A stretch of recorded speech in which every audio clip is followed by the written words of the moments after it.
It's the weekend and you have financial questions that need answering. That can only mean one thing. It's time for Jill on Money, the show that takes the mystery out of your finances. Here's your host, Jill Schlesinger. Welcome. It is the triple crown of financial shows. It's the third leg of the triple crown, potentially.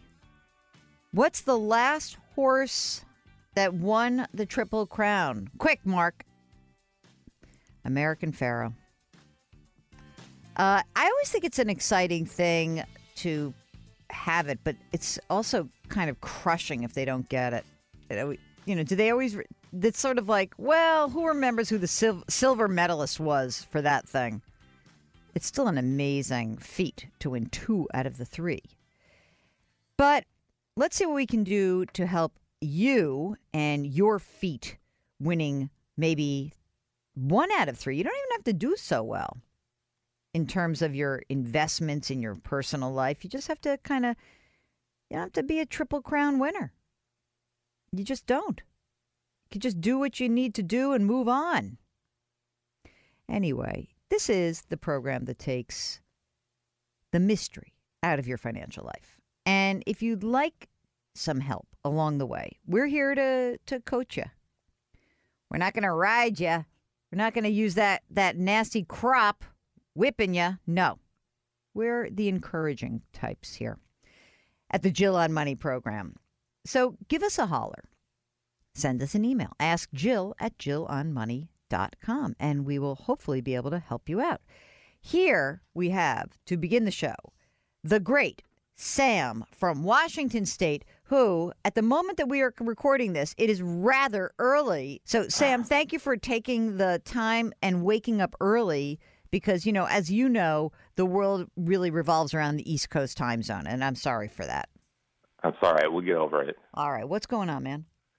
Well, so I was reading an article recently that said a good rule of thumb for retirement savings is to have 10 times your salary saved, your ending salary saved when you retire. And I was thinking, geez, I make $140,000 a year, and I've got about $400,000 saved. I still got like $1 million to go, assuming I don't get any more raises in my lifetime. Yeah. Is this really realistic for me to get to retirement? First of all, you're doing great. I mean, you already got 400. How old are you? 35. Oh, my God. So calm down. All right. Let's just say that what are you doing in terms of your saving? Are you putting money into a retirement plan on an annual basis? Are you maxing out at $18,500 or what? Yeah, so I max out my 401k at work as well as my IRA. So you're doing both? Yeah. All right. So right now, which is completely fantastic, you're putting away $24,000 a year, which is pretty fantastic, right? Right. All right. So let's just calm down. All right. And let's say you're 35. You said 25 years you want to work? Yeah. All right. I'm in. What should we use for an annual interest rate as I start plugging away and calculating your future amount? What do you think we should use? Like, what rate of return would you feel good about? Like 5. That's perfect.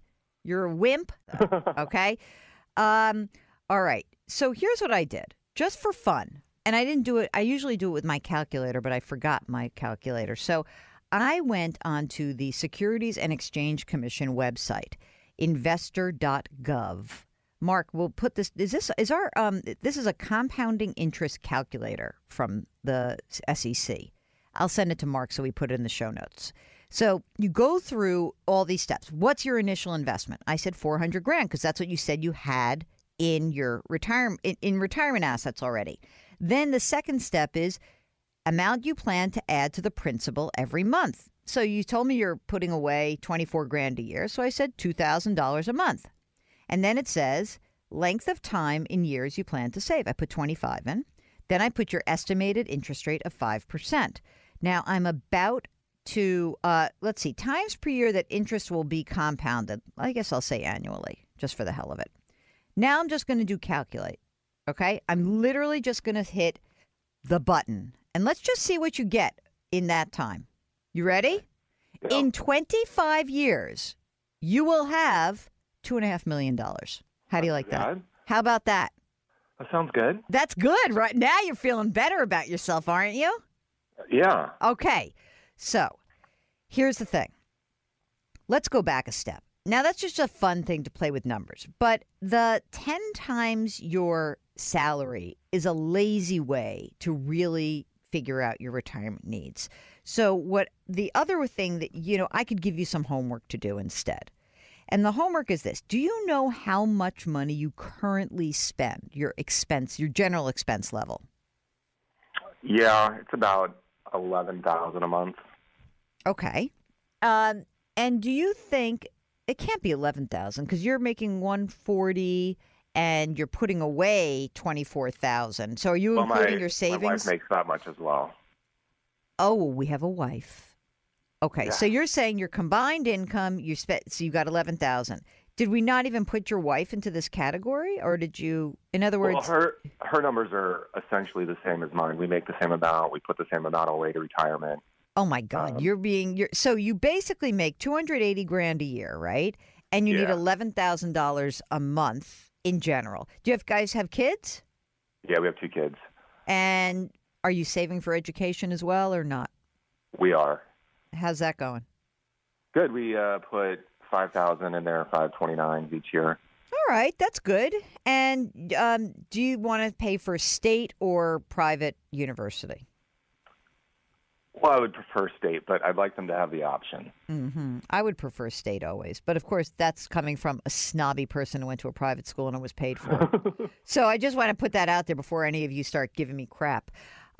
Let's say that both of you have $5 million, but, right? Together, you're going to have $5 million.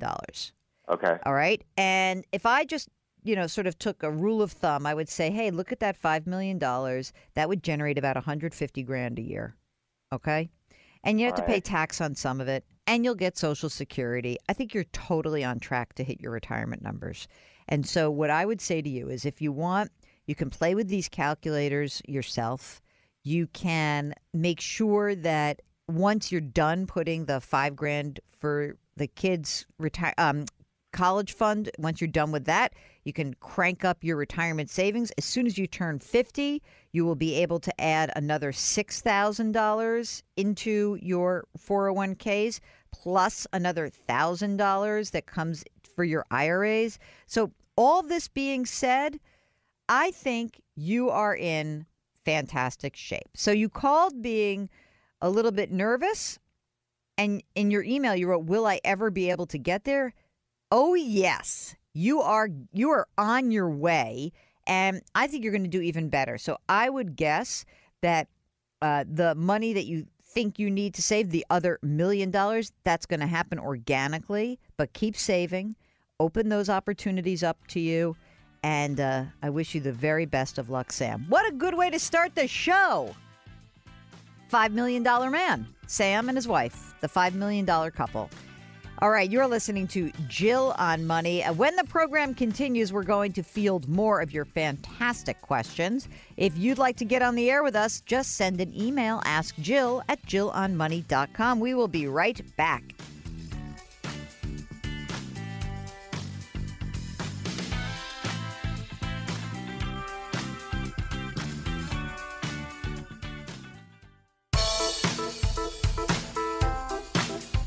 Have a finance question? There are many ways to reach the show. You can call anytime at 855-411-JILL, send an email to askjill@jillonmoney.com, or tweet a question on Twitter using the handle @JillOnMoney. Just use the hashtag AskJill. You're back with Jill on Money, and we are delighted that you're joining us. Here's what we try to do in this program. We try to help you figure out what's going on in your financial life and make decisions that are right for you. Sometimes we give advice and I get follow-ups from you all and, sort of asking for a little bit of a twist on the advice that I gave. So just remember that what advice I give to the caller is for the caller. It may not be for everyone. And I think that is something to bear in mind. because I don't want you to think that you listen to something, oh, that's what I should do. If you want advice that is the right advice for you, or at least what I think is the right advice for you, you can just give us a holler. Send us an email. Ask Jill at jillonmoney.com.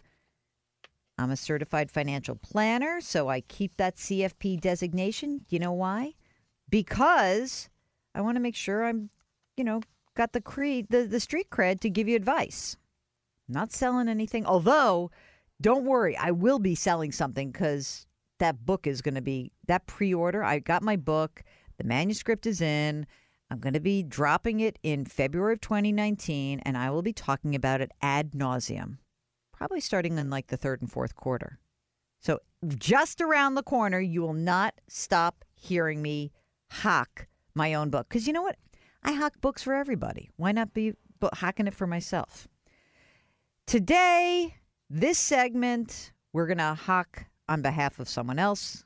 So let me stop talking about myself. Let's talk to Peggy. She's on the line from Connecticut.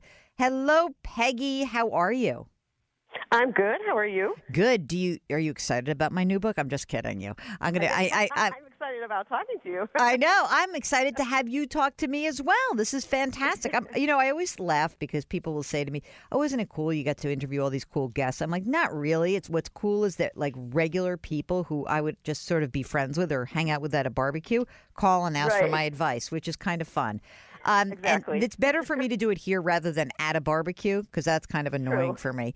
All right. What's going on for you? Okay. So my husband and I currently owe about $47,000 on a home equity loan. Okay. And we're paying about $200 a month in interest. Okay. As you know, interest rates continue to rise, and we're not quite sure about what Trump's new tax laws are going to bring. Mm-hmm. So we're wondering if we're going to be able to use that interest as a tax deduction. Wait a second. When did you establish the home equity loan? Oh, God, it's been years. Okay. So you're fine. You're grandfathered in. As long as, don't worry about it. You have an existing loan. You're fine. Okay. And did you use it to improve your home? Yes. Okay. Yeah, we put a garage on. Not a problem. And a bunch of, You're in good shape. That's fine. Okay. So that's good. There's a rule about home equity, which is about making sure that it is used for the acquisition or improvement of your home. In other words, the new rule is a little bit sketchy because it splices hairs. But essentially, it's like if you get a new home equity loan and you're using it to pay off your credit card debt, you can't deduct that. Right, that's the difference. But you're going to be able to deduct it. But let's see if you should. What interest rate are you paying? Right, and that's what I wanted to find out if we should pay it off. And actually, I'm not sure what the exact rate is, but it's about $200 a month that we're paying. Do you think it's probably tied to LIBOR or something? So maybe you're paying 3-4%. It's usually probably. Okay. Yeah. Okay. Yeah. And what's the house worth? I'm sorry. What's the house worth? I'm sorry, I interrupted you. No, that's okay. $160. $160,000. Yeah. Is there a primary mortgage that still exists on it? Yes, but it's very low, and that's why that was my other question: is should we just pay it off? How much? It's only $5,000 left. Okay, and I'm sure that's all principal, right? Yes. Okay. What's the interest rate? I don't know. I'm sorry. Okay, not a problem. Don't worry. Tell me about what you have in terms of assets, because now we've talked about the liabilities. There's no other debt that's outstanding, is there? No. Great. Nope. Okay. Okay. So we currently have a savings account with American Express, which is 1.55% interest, which is the best we could find. And there's $162,000 in there. So we also have a 403B that I paid toward out of my paycheck every other week. Great. And that's about $40,000. And that's 60-40 moderate risk with stocks and bonds. We have CDs that are probably about $15,000. We have a few thousand in our checking account, and we have a second savings account that's kind of like an emergency fund that has about $5,000 in it. Okay. And are you still working? Or you said you're contributing to a 403B. Are you a teacher? Are you working in a nonprofit? What do you got? I work in a nonprofit. Uh-huh. I'm an administrator for after-school programs. Oh, very good. And you said we, so there's a spouse involved here? Yeah, my husband, yeah. Okay, all right, we'll keep him around for now. Let's see how much. So together, how much do you guys make? We make about $160 a year. And that's, how old are you? You sound young, but how old are you? Oh, 58. Okay. And you plan to work? Okay. Let me play that on an endless loop. Why don't you make that your, you could just say like, hi, this is Peggy, and then have me clip in and say like, you sound young. Okay. That's perfect. That's all I needed today. Right. So you're going to work for a while more? Yes, definitely. Yeah, at least 65. Okay, great. And you guys are living well within your means, no problems? No, not at all. Okay. So there's two things. One is that the Amex savings account is, I know it's sort of like an extra money account, but, on some level, I think that having more than $100,000 in there is not terribly important, for what you're telling me about your financial life. That right. said, do you think you're going to stay in this house for a while? Yes. Okay. Yeah. I would take the money from the Amex account, I'd pay off the home equity line of credit, and I'd pay off the primary and be done. Okay. And the reason is that this is called, now you're going to be super cool. You're going to say, we just, this is an arbitrage. Whoa. Okay. Love that. Uh-oh. Basically, it means that, you're taking money that is earning 1.55%, and you're paying off a loan or two loans that are costing you 3 to 4%. Right. So it's really a smarter way to use your money.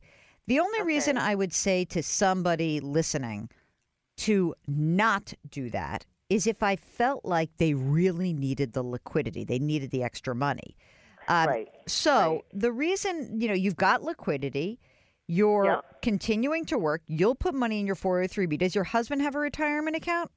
Yes, he has a wonderful pension that's about $40,000 a year once he retires, and he's only 54. So. Oh God, it's always better to marry a younger man. Have him work till he's 70.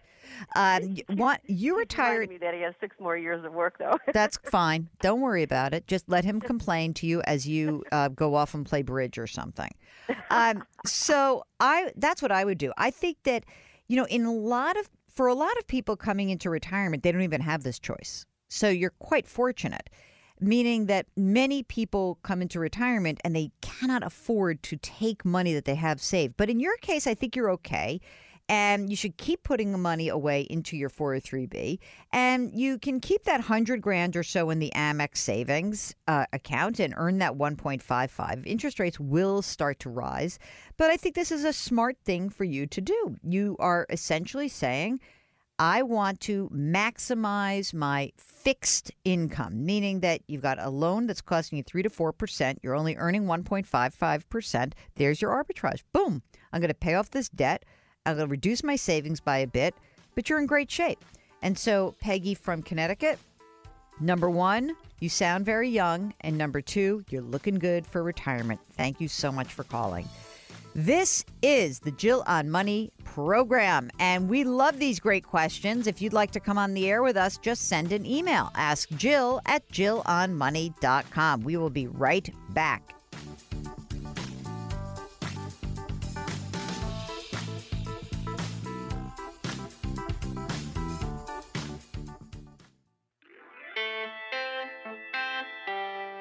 Twitter, Instagram, Facebook, YouTube, she's all over the place. Go to JillOnMoney.com to find it all.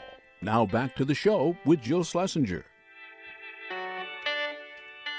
You're back with Jill on Money. Checking out the website these days, JillOnMoney.com. You can listen to past shows. Maybe if you've missed any part of this one or you've heard snippets of others, you want to go back in time, Mark's got a time machine for you. It's called the website, JillOnMoney.com. If you're listening, by the way, and you're just a new listener, Mark is the producer, the executive producer extraordinaire. He runs my life. That is the beauty of Mark. JillOnMoney.com, past shows. You can read, listen, watch, sign up for our free newsletter.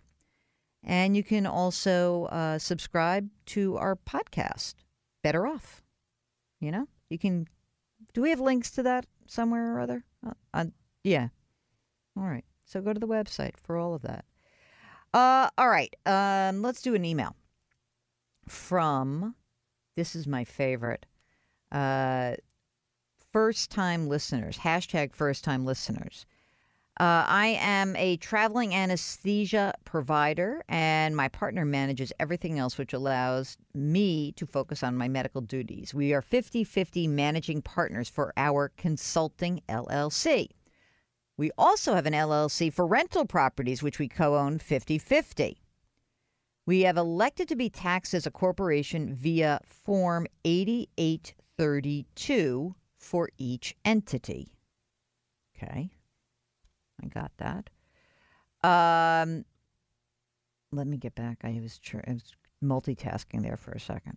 Okay. How can we learn if we're eligible for the new lower corporate tax rate for 2018? I'm concerned that our tax structure for each LLC may not be optimal as it was created prior to the new tax law. Okay. So from what I understand and the way you're describing it, this might be a time where you have two separate strategies, because you said you have I think the real estate partnerships and passive income, you may want to really you may want to maintain an LLC. I'm just thinking about this thing. I think you want to maintain the LLC for the real estate, but I'm not so sure for the anesthesia services, the medical stuff. I don't know if you have to change anything. I just think that when you are an LLC, a limited liability company, and you're a professional, you have certain rules and restrictions that make it harder to take advantage of the tax law. But for the real estate one, you actually can take advantage of it. So here's what I would do. Good timing. Contact a CPA. This is very important. Not just a tax preparer. I'm going to put my plug in for an actual CPA who can help you out. That to me would be your best bet, because it is confusing. But again, if you've got passive income from that real estate company, that's going to be good for you. To me, that's the one you're going to get the great benefit from. The professional services providers, I don't think you're going to get any benefit from. So thank you for writing, and go find a CPA. Okay, here's Roy, who says, would you please recommend a secure and easy program for keeping track of a portfolio of stocks and mutual funds? I've tried using Excel. It's too hard to figure out. I'd like to automatically compute and enter things like dividends and stock repurchases. Well, I mean, I'm an old Excel user, so this just, unfortunately for you, Roy, I'm as old as you are probably. Well, where do you hold the stocks? That's the question. That should give you a good...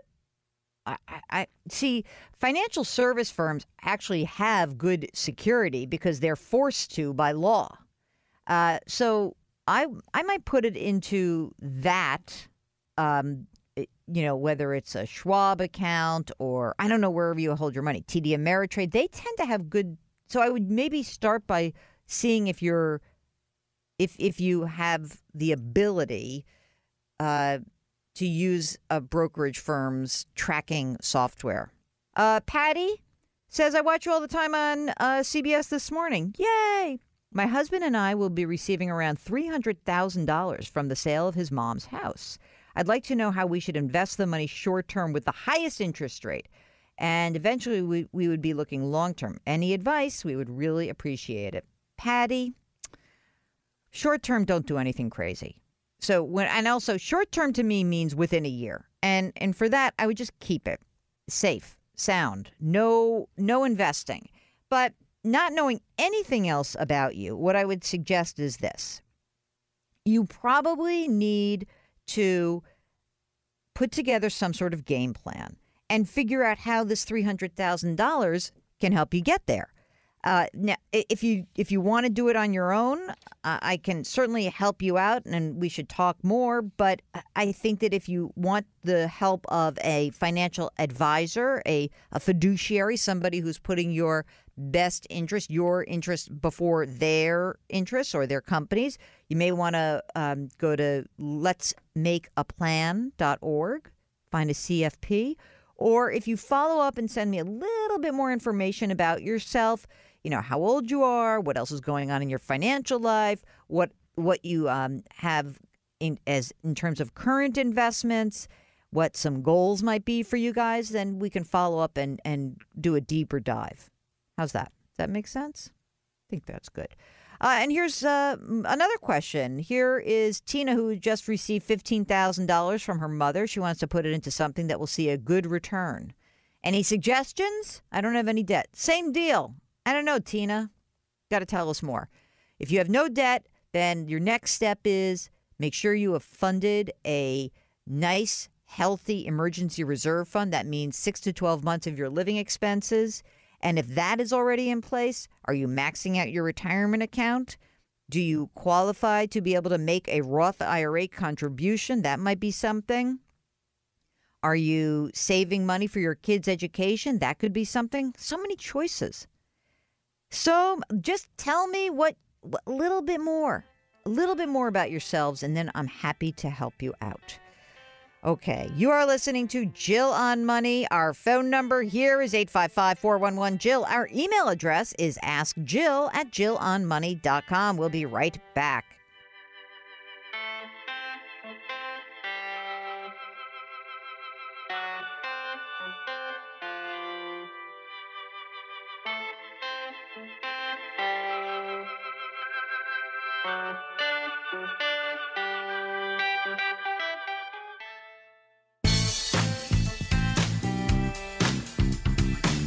Back to Jill on Money, where Jill Schlesinger helps you take the mystery out of your finances. You're back with Jill on Money. I am Jill Schlesinger. Mark Talercio is running my life. I mean, running the board. I mean, running the show, running everything. Do they still call the board? I think they do here in the old terrestrial radio universe. If you've got a financial question, we would love to help you out. Or if you have a comment, either one. Just send us a note. Ask Jill at jillonmoney.com. Tell us which guests that you've been liking or not liking these days. Here is Neil writing to us, who said that he is a CPA. And he says, one thing I'm talking with my clients about is the change in the withholding tax tables that went into effect this February.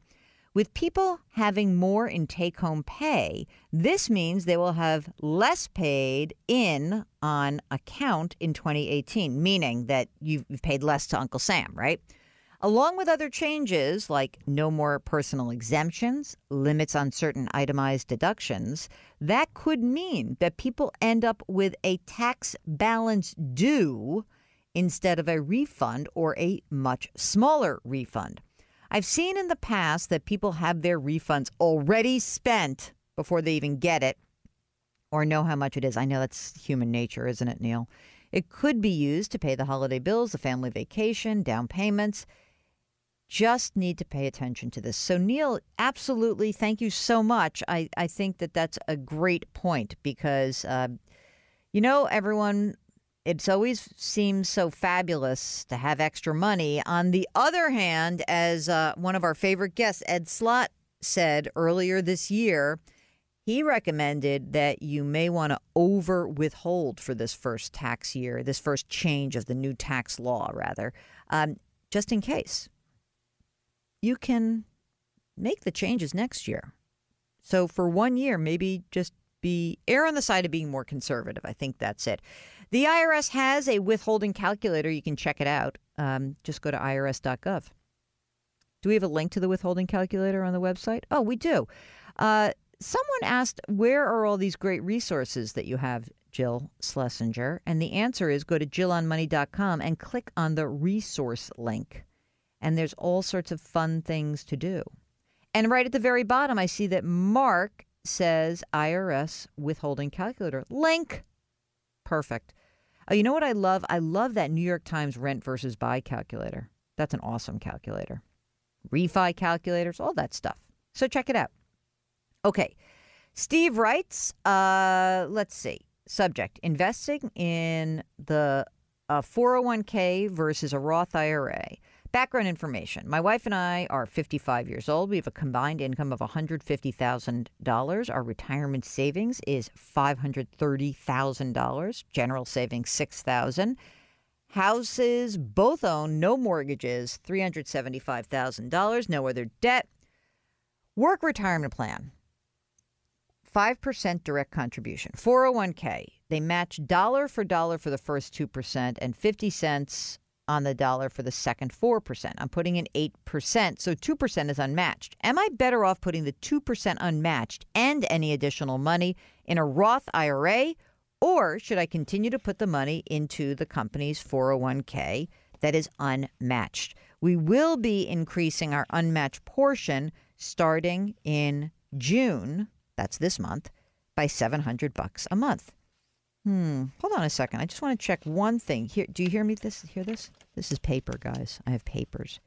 I'm just going to get out my handy-dandy deductibility of IRA and Roth IRA contribution limits and all that stuff. Okay. So you're married filing jointly, you make $150,000 this year, so you can make an Roth IRA contribution. So here's what I would do. If you can both put in that 50, let's see, you're over the age of 55. So you could put $6,500 into a Roth IRA for each of you. I would prefer you do that in addition to the 6%. So that's what I would do. It doesn't, look, I mean, the 401k, it's fine. And you know, I'm happy to have you do it. But I do think that with tax rates as low as they are right now, you are going to be very happy to have paid the tax on this money at this current rate. Because, you're married filing jointly, your marginal tax rate's only 22% at $150,000. So I think that it would behoove you to use a Roth for as much as you can stomach, and with even that extra $700 a month, if you both do it, then that'll burn that money up. Remember, you're over the age of 50. You can put $6,500 each a year. So go up to the match, get the match, and any other money that you have freed up and available, use a Roth IRA for each of you. I think that will make a lot of sense. So good luck, Steve. Thank you so much for that note. It's a good thing to have a little extra money, isn't it? And in your 50s, you see that you can. That's when you really should be cranking. Used to be in your 40s, but I think people have kids a little bit later, and so they're still dealing with their kids.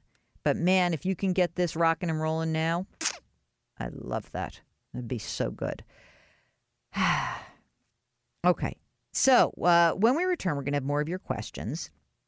Our phone number here is 855-411-JILL. Our email address is askjill@jillonmoney.com.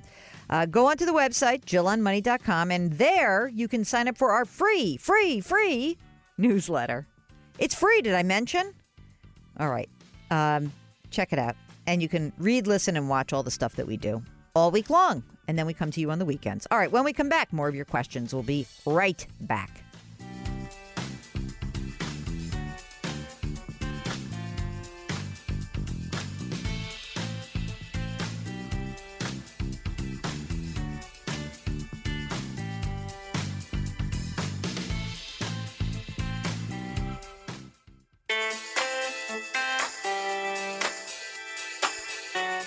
You're back with Jill on Money. If you've got a financial question, we'd love to hear from you.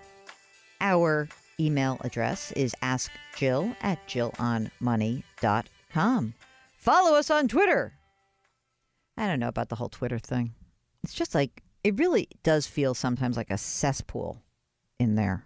I mean, I'm happy. I like tweeting stuff out. I like making it available to you guys, just stuff I see. But you know what? If you have a question, if you have a financial question, just send me an email. AskJill@jillonmoney.com. I will. There are times where I feel like we've missed some of our Twitter messages, Mark, just because, there's so much going on in the feed. But what I'd prefer is if you have a real financial question and you want us to answer it, it's so much better to use more than now 280 characters and I don't know, just send us an email. Send us an email. That is what AP did, who is 50 and has a $67,000 pension available to me when I retire. The question is, should I take the 10% penalty and move the pension money into my 401k that currently has $195,000? It is a managed portfolio by Fidelity. If you have a cash balance of that pension, you should be able to, or I shouldn't say you should be, you may be able to simply take that cash portion and create a direct rollover to your retirement account, not to your 401k. It would have to go to an IRA. However, if that's not available to you, what I would do is no, you should never take the 10% penalty. You should wait. And then when you retire, you are given a number of options as to what to do with that money. One may be to actually have a monthly payment. Another would be probably you'll be able to roll it over. But you should not pay any tax penalty today. And you should wait to do anything. If there is any tax penalty today, wait to do anything. Okay? We don't like 10% penalties. Ever, ever, ever. Okay, that's the end of hour one. Stay tuned. We've got more ahead just after the break. Hop on to JillOnMoney.com while we're on the break. Don't do it if you're driving. We'll be right back.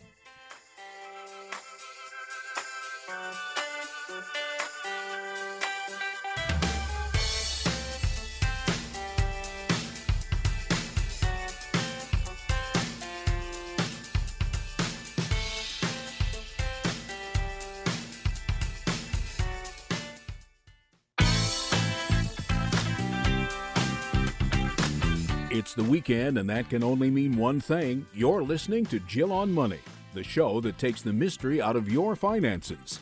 Here's your host, Jill Schlesinger. Welcome, welcome. It is hour number 2 of the Jill on Money show. This is the program that takes the mystery out of your financial life. And today, for our interview segments, I have a very interesting and perhaps strange guest slate.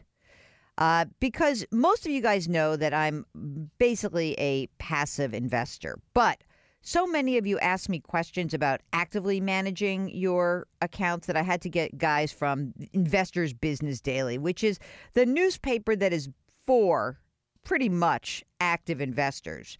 Let me introduce my two guests, Chris and Justin from Investors Business Daily. If you want to find out about Investors Business Daily, you got to go to investors.com. If you want to be an active investor, sit up, perk up. We've got a special treat. Justin Nielsen, Chris Gessel from Investors Business Daily. Welcome to Jill on Money. Hi, guys. Hi there, Jill. All right. Now let's see if we can tell the difference. Justin, you speak first. Who are you? My name is Justin Nielsen. I've been with Investors Business Daily now for about a little bit over 20 years. Okay, Chris. I'm Chris Gessel, and I'm the Chief Content Officer here at Investors Business Daily, and I've been here more than 20 years. What? Wait a second. What's going on at Investors Business Daily where you guys are sticking around? Are they overpaying you, or do you just love it? What's going on there? A little of both. Nice. Well, maybe they're overpaying Chris. But, oh, right. I don't want to argue against your next pay increase, man. Yeah, for me, it's really, there's a fascination with the stock market. And once you kind of get hooked with that, it's kind of hard to leave sometimes. So tell me a little bit about each of your backgrounds. You know, when you say you have a fascination with the stock market, when did that begin? Well, for me, I was always interested in financial markets. I have a degree in economics. And I just kind of gravitated towards it. And then I had a chance to make a move from a typical newspaper to Investors Business Daily, and I jumped at it. And I really I love the content, and I like that there was a methodology behind it. And I soon was working with Bill O'Neill, the founder of the company, and it was just a fantastic way to learn about the market. And you, mister? Well, I had kind of a different story. I was actually a anthropology major, and my intent was to just do a couple years in the business world and then move on into teaching. And 1 year turned into 2, and 2 years turned into 20. Basically, what happened was I didn't know anything about the stock market before I got a customer service job here, just answering phones. Get out of here. Yeah, that's what I was doing, taking vacation holds, starting papers up and, stuff like that. And after a couple of years, I had learned enough about the stock market by reading Bill's book, How to Make Money in Stocks.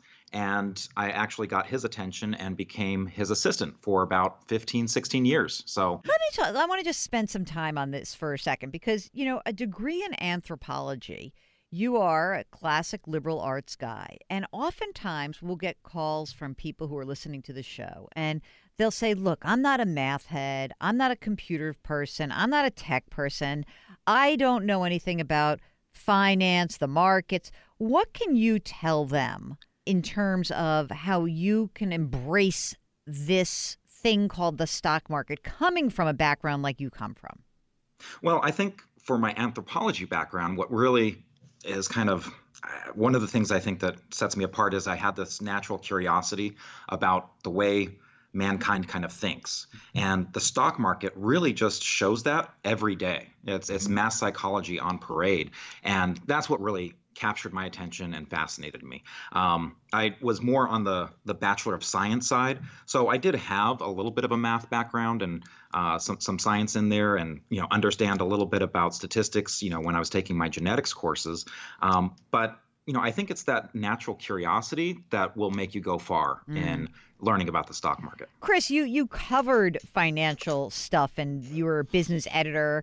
How have you learned that the masses can take in this information and not be intimidated by it? Because I know that the Investor Business Daily audience is slightly different than the Jill on Money audience. But where do you think they converge?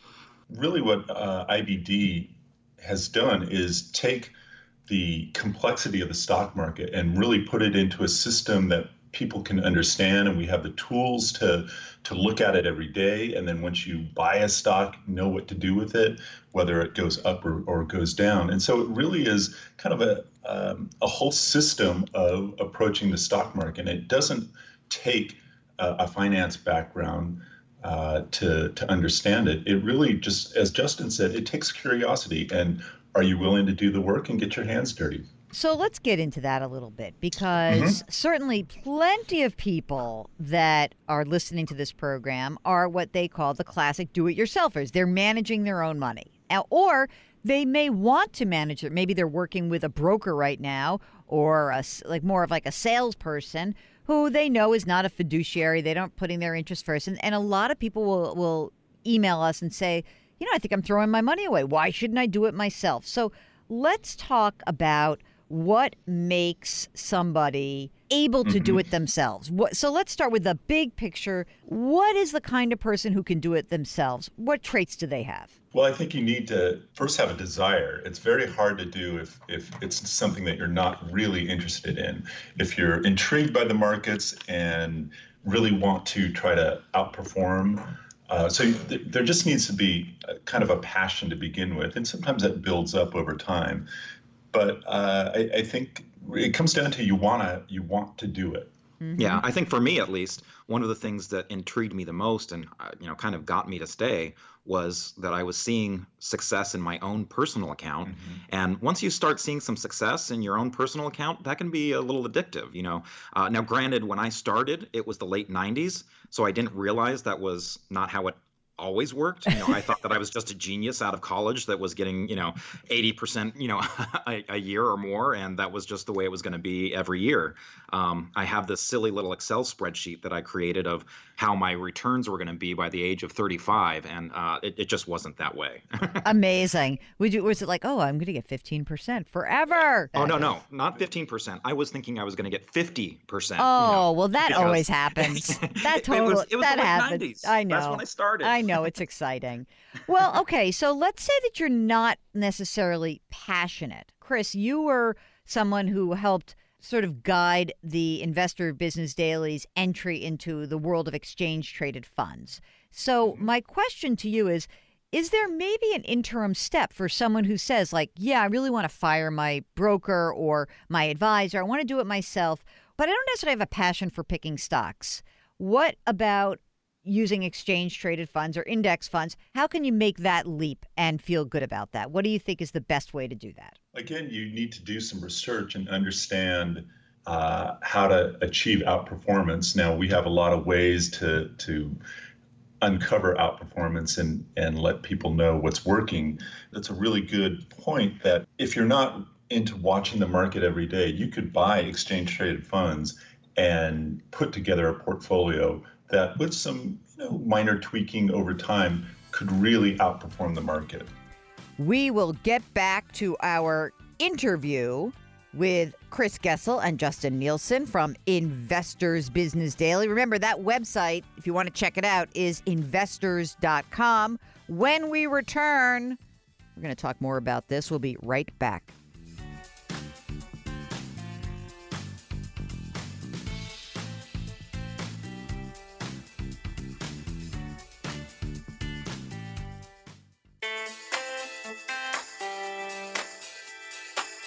Back to Jill on Money with Jill Schlesinger. Have a question? Call or email anytime. 855-411-JILL or ask Jill at jillonmoney.com. You're back with Jill on Money. By the way, we get so many questions all of the time, and we really are trying to get to everybody. But please be patient. If you're sending us an email, ask Jill at jillonmoney.com. Mark, are we going to do an all-email segment or what? I mean, show, an all-email show, because I think that's what we're going to have to do, don't you think? We're backlogged on the emails. So if you want to get on the show, of course, no problem. Ask Jill at jillonmoney.com. Maybe when I go away, that's what we should do. Some of those August weekends. Where am I going? I'm going away. Mark always wants me to give more information, but I refuse to. I want a bit of privacy. Anyway, so let's do that. Let's try to get a bunch of these emails banged out, and we'll give you an all-email show. But today we are talking about how to manage your own money. And if you are managing your own money and investing yourself and you want to be active, what is your goal?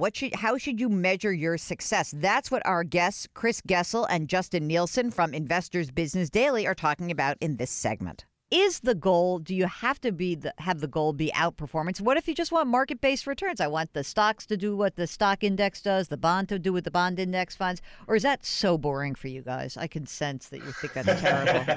I feel bad that that's so boring to you. Well, I will say, if that's your goal and you don't want to pay an advisor, go ahead and buy SPY, S-P-Y, the S&P 500 ETF. There's all sorts of basic ETFs that are extremely low cost, much less than you would, a mutual fund or what a financial advisor might charge you. So there's definitely an easy way to match the market and not put a lot of time into it. But the one thing I would say is, if you're going to take that route and be a passive investor and say, I'm just going to be, an index fund. And again, there's so many products out there now that can get you those market returns, but you have to take a long-term approach. You can't be, I'm a passive investor as long as the market's going up, and then when you get a financial crisis, decide, now I'm going to become active.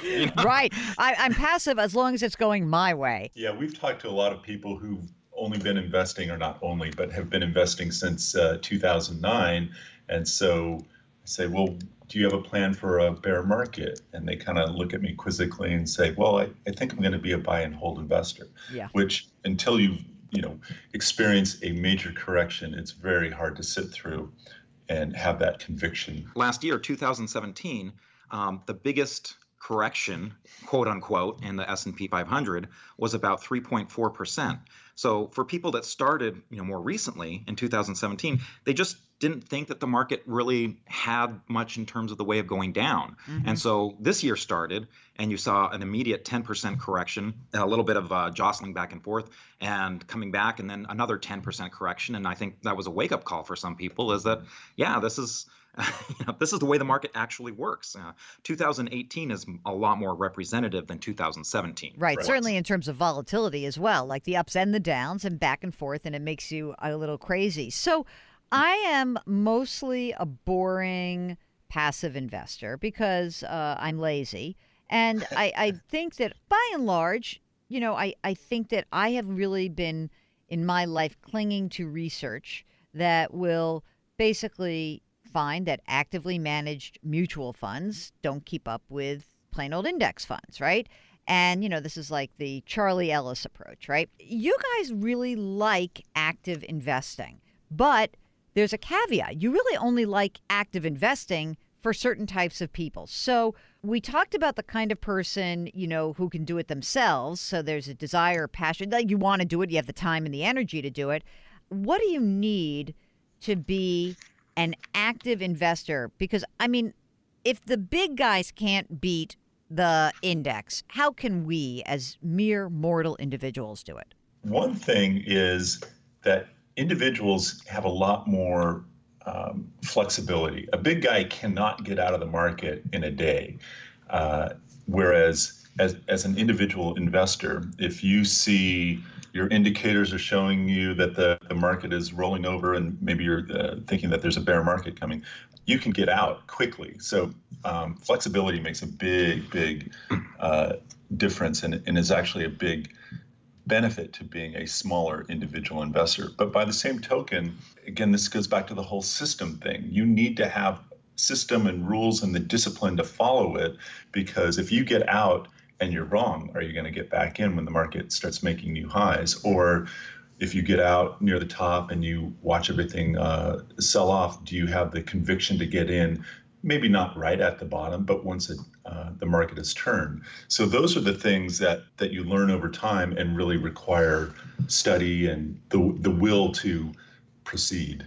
And one other thing that happens a lot of times with the experts and why these active managers don't necessarily outperform a larger index fund like the S&P 500 or something like that is, because of their size, sometimes they're diversifying so much that they almost become closet indexers, Right. So it's very hard to get outperformance if you've got so many stocks that you're matching the S&P 500. How do you outperform it if you've basically got the same number? They're also going to charge the fee. And Right. I guess that as an individual, the other point to make is I'm arguing around against my original thesis, but one of the reasons why most people were really bad at trading their own portfolios is the costs were eating them alive. But now, essentially, you can trade stocks for zero, right? Like peanuts. And so now, all of a sudden, you can trade stocks, but you're not having to pay, 1% of your total portfolio. That may have something to do with it as well. One thing that you guys are very clear about is that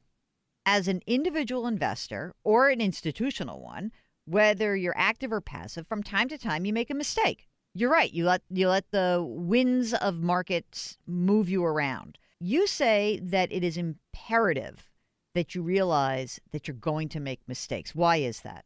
Well, because everyone makes mistakes. Thanks, Dad. I know. And it's true. If you cannot take being wrong, then active investing is not for you, because you are always there. It doesn't matter how great you are overall. If you have a 60% win rate, which means if you're managing your money and positions correctly, you can make a ton of money. But that means 40% of the time you're going to be wrong in your stock picks. So you just have to accept that and have rules to deal with it. So one of the main elements of questioning yourself, can I be an active investor, is can you admit you're wrong? If you are wrong, can you cut your losses short and don't let little losses become big losses, because that's when you can really get into trouble. Mm-hmm. And do you have a system? We've talked about that you systematize things. When you look at that system, do you find that even people who say, yeah, of course I'm going to stick with the system, are falling prey to the same problems, which is they try to trump the system when things go against them? Well, we find that the biggest problem people have is being human. Damn it. If you have those human emotions, you're going to fall prey to a lot of those thoughts of, oh, it's down 8%, but maybe this will come back. I don't want to look stupid if I sell it here and it comes back without me. that's something we all suffer from. And it's not until you can learn, oh, you know what? This is my insurance policy.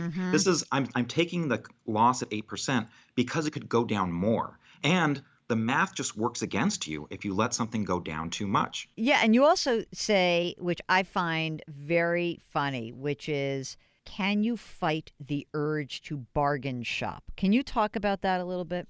Our whole philosophy is we buy on strength. We're not trying to buy the beaten down stocks, the ones that are on sale. And that can be very, almost anti-American. I mean, who Really? goes car shopping looking for a car that's trading at the highest price it's ever, been sold at? So what we're trying to do is we're not trying to buy something for consumption in this case. We're trying to buy something that we're going to sell later. And for that reason, buying on strength is a critical component. And that means often we're buying stocks that are trading at or near their new highs. And that goes completely counter to what most people want to do. We will get back to our interview with Chris Gessel and Justin Nielsen from Investors Business Daily. That website, by the way, is investors.com. Pretty good domain name, huh? And the other domain name you should think about is Jill on Money. There you can read, watch, listen to all the fun stuff that we do. JillOnMoney.com. We'll be right back with our interview with Justin and Chris.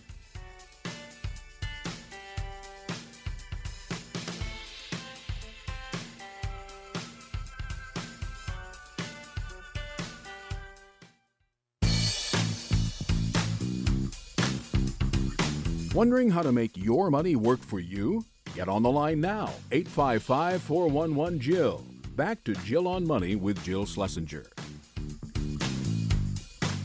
Well, we are smack in the middle of this great interview with Chris Gessel and Justin Nielsen from Investors Business Daily, and we are talking about managing your own money. Of course, one of the things that many investors know way back when, and when I was starting, they would say to me, we've got to look back in order to look forward. We've got to look at what has happened in markets to understand how to help you navigate going forward. Now, sometimes that history can really lead you astray. So, for example, you could say right after the financial crisis, every time you think something weird is going to happen, the market's going to completely collapse and have a once-in-a-generation slide. Or you can say, wait a minute, let me take a longer view of history. You might say, okay, even though the market has just gone through this long slide, how many times has that kind of slide occurred? According to Chris Gessel and Justin Nielsen of Investors Business Daily, history is actually a very good guide for those folks who are looking to manage their own money. Here's more of our interview. How does history play into the system? The whole IBD methodology called CAN-SLIM, which Bill O'Neill developed, was based on his analysis of past stocks, the history of the stock market.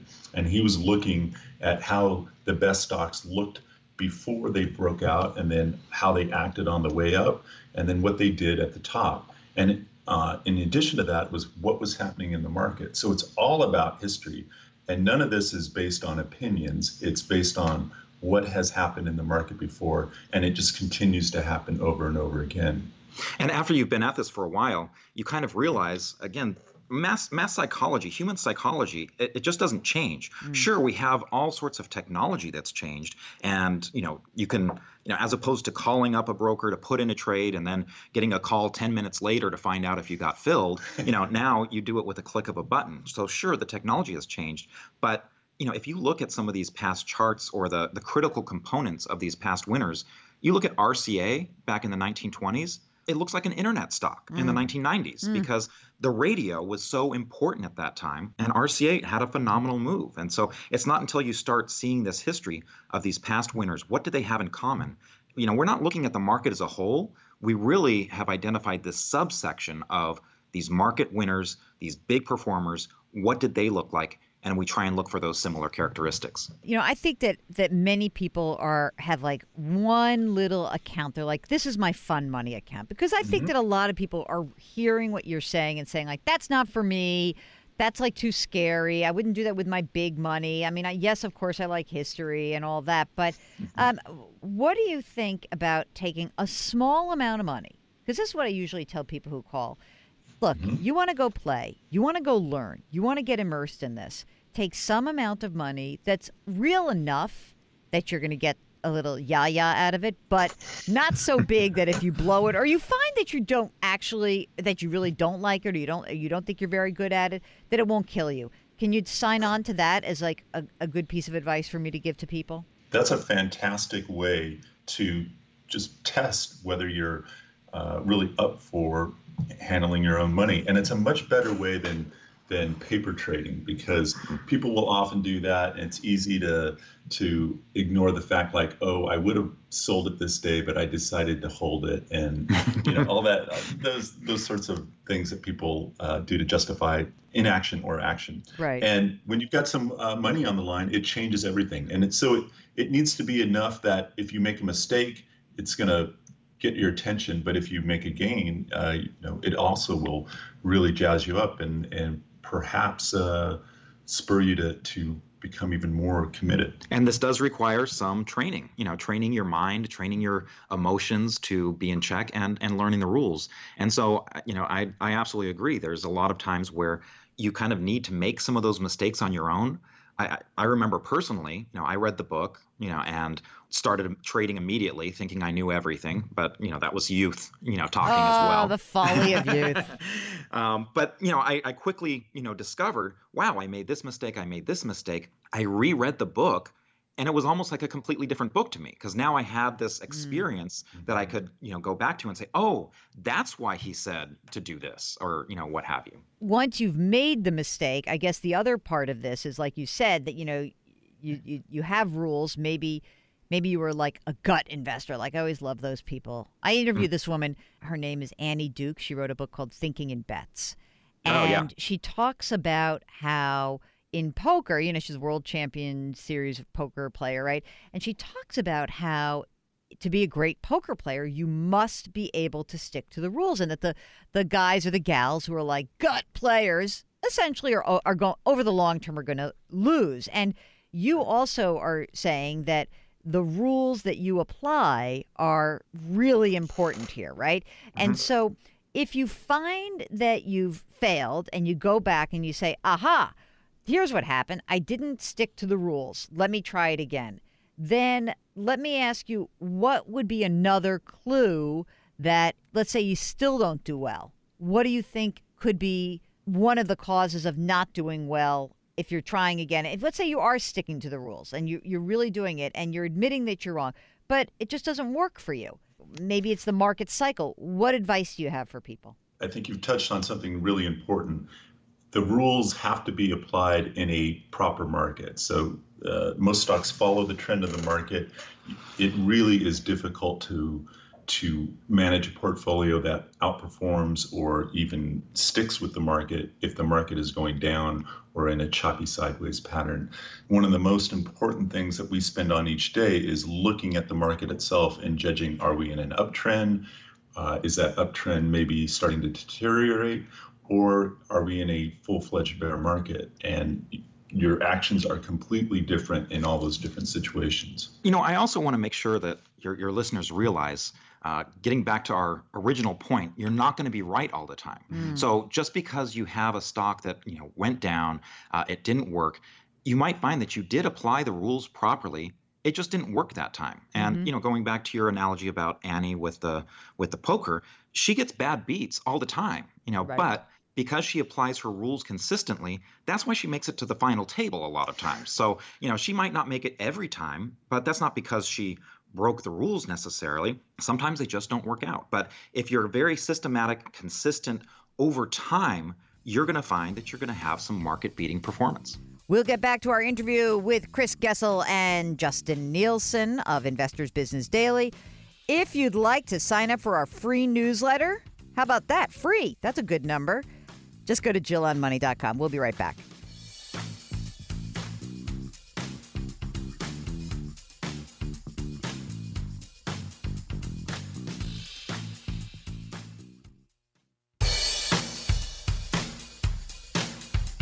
Do I invest here? Should I put my money there? Jill Schlesinger can help you. Back to Jill on Money. Well, you are back with Jill on Money, and big news here at the show is Mark's trying to gear up to take that big certified financial planner exam. When's the open window when you can sit for the exam, Mark? So he's got some time, but we'll be doing some flashcards over here at the show. Don't worry. Okay, so we've talked a lot about some of the evidence around market timing, which makes managing your own money very difficult because we are human beings, and that's tough to deal with. We just are. But our guests, Chris Gessel and Justin Nielsen from Investors Business Daily, they may think that whether or not you've got experience or not, if you're going to start managing your money, do so with small amounts. Here's the end of our interview with Chris Gessel and Justin Nielsen. For most people, as you said, the critical issue is that we are human beings. So what I would like to propose, if you guys will go along with me on this, let's see if I get your buy-in. All right. We got a lot of people who think they can time the market. So you think you're so smart, again, take the amount of money that, again, a sizable amount that will keep you excited and occupied, but not too much to blow up your whole financial plan. Because I know you're going to do it anyway, right? There are some people who are going to do this, right? But let's have them get a taste of this and go out and subscribe to your IBD or go to IBD.com, but educate yourself. That's the other part because, this takes a lot of time and you may or may not find that you like it. Would you guys go along with the, hey, let's try it and see how we do versus go all in? Are you okay with me pitching that as the idea? Well, I think one of the critical components that you put as a part of that is educate yourself. Mm-hmm. If you think you're just going to walk in and because you've got a pretty face, you're going to be great at the market, or because and this is actually even worse, because you're so smart. I can tell you there's plenty of doctors and lawyers that are very smart people that are not great at the stock market. You know, if you have that thinking that you can do no wrong, that's the wrong approach to the market. And if you aren't willing to educate yourself, learn.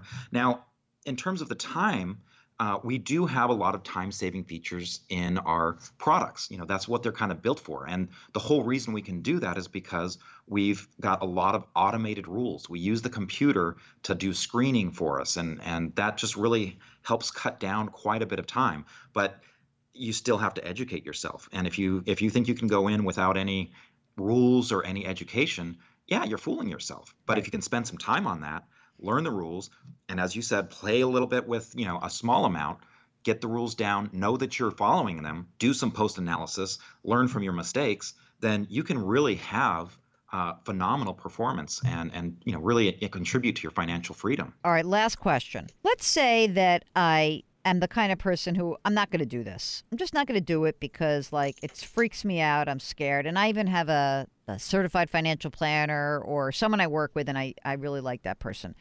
What can I learn with IBD? What am I going to learn there by, versus any other financial publication? Should I avoid it? Should I not do it? What's going to be there for me? Well, I think you can learn a lot about what's happening in the market and then just kind of inform your overall understanding and makes you better informed when you deal with your financial advisor. The other thing is we have a lot of coverage on exchange traded funds. And so, again, if you're not an active investor, you can be a smart passive investor and go for outperformance in those indexes. You don't simply have to just try to match or be close to the S&P.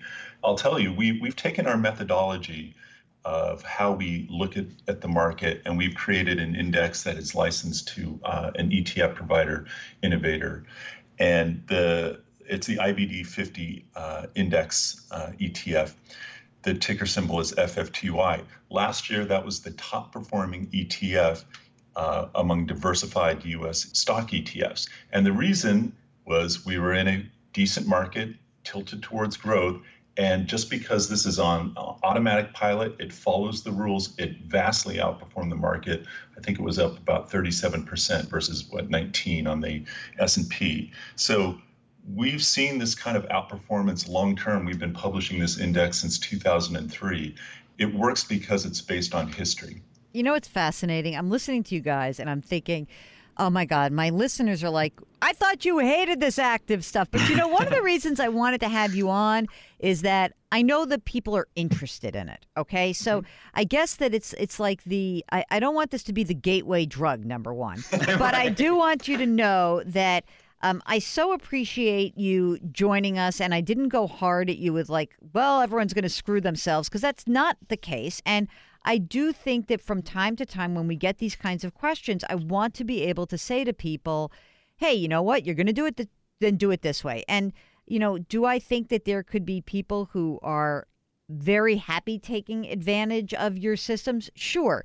I think that those people are probably finding themselves frustrated with maybe they're a little bit at sea themselves. And I also think that there are people who are out there who are working with advisors, and they are so-called advisors, and they're not getting advice. They're not getting financial advice. They're getting stock picking, which, frankly, I don't know, a lot of these big wirehouses aren't better at it than you guys are at it. So maybe that's the other piece of this, which is, if you want to save money and you want to do it yourself, be sure you're not going to shoot yourself in the foot. Start small. Follow the system. Well, thank you so much to these lovely gentlemen, Chris Gessel and Justin Nielsen, who, by the way, up early on the West Coast to do this interview. So thanks again for that. They are from Investors Business Daily. If you want to find out more about Investors Business Daily, just go to investors.com or click on some of the links in our show notes. It's Jill on Money. When we return, one last question from one of you. We'll be right back.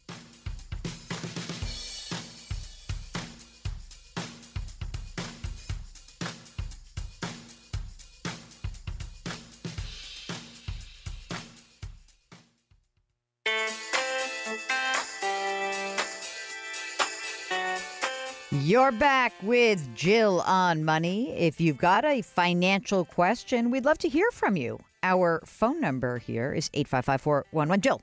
See, I did it really fast, Mark. No one will use it. It is? Okay. Mark wants to receive emails, so that's why don't call him. I think that we should probably phase out the phone number anyway. What do you think, Mark? Should we just get rid of it?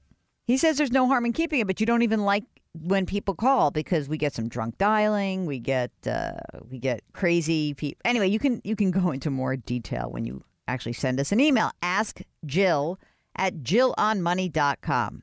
That's the email address. And that is what Arnold did. Hi, Jill. What am I not seeing? I am retired at age 70. I have $375,000, my total retirement funds. About a third is in 401ks, the rest in a few assorted Vanguard funds. I live a quiet and simple life now. I'm divorced, kids are grown, married on their own. $8,000 car loan, period. My income in retirement is $300 less monthly than my actual expenses. Woo!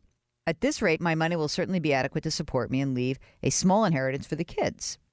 On the radio, I hear people with retirement funds of $1 million and more, and they're not sure they have enough. What am I missing? Are they trying to live extravagantly? I enjoy your show. I listen when I can. Thank you. Yeah, I mean, look, this is all about everyone's individual needs. So, think about this. You say your income is only $300 less than your actual expenses. Well, most people aren't in that situation. And I just spelled this out for somebody. A colleague of mine came up to me and said, I really need about $100,000 a year to live on in retirement. I said, okay, fine. Tell me what you got. And he says, I got a Social Security check and I'll have a small pension. And those two things together will be $50,000 a year. And then I got $1 million in my 401k. So I should be all set, right? No, because the $1 million in your 401k is only going to give you about $35,000 a year, and that's taxable. So either you got to live on less or you got to keep working. Guess what? He didn't like that answer. But I'm glad for you, Arnold. Congratulations. And thanks to all of you who have listened to the program. Remember, if you want more information about investing more actively, which I don't necessarily think is the best thing, but you can check out investors.com. Investors.com. You got a little itch and you want to scratch it. Check that out. Thanks to Chris and Justin for joining us on the program. And thanks to you for listening. We'll see you next week.